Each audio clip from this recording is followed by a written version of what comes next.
The husband returned unusually early from work, found his wife still sleeping next to his daughter. She didn't clean the house and didn't make lunch.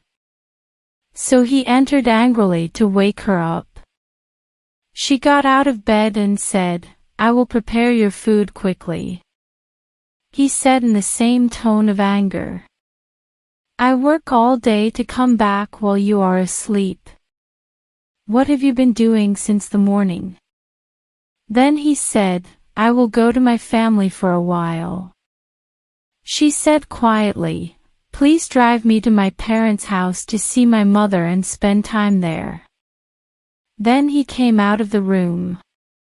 She collected some of her clothes, and she carried her child and her daughter on her shoulder and stood at the door of the apartment, so that he could come without talking and deliver it to her parents. When she entered, she didn't tell them anything, as if she were on a regular visit. And when her mother asked her about her suitcase, she said, "My husband has a job in another governorate, so I said I'd spend these days with you until he came back."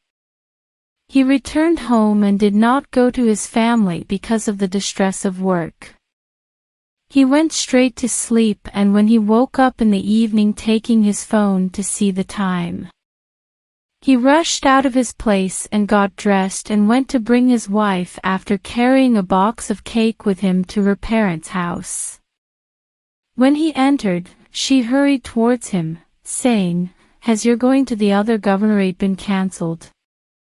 He understood that she hadn't told them that they were in troubles. And he smiled as he said, "Yes, so I let you spend the rest of the day here and now I'm coming to pick you up." How is the girl doing now?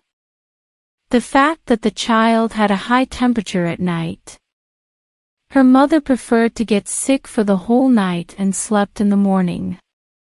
And her husband did not feel all that, and this was the reason why she did not do her homework. When the husband woke up and found a thermometer, some compresses, and a bowl of water on the table next to the bed shelf, they understood it and hurried to his wife. After returning home, he kissed her head, and he apologized for the misunderstanding, and thanked her for keeping their problems among them without telling her parents. So she quickly understood this, and said, "When you came back I saw you very angry. I knew that you had a problem with work, so I complied with your words to calm down a little. And I know that you will come apologizing when you understand it."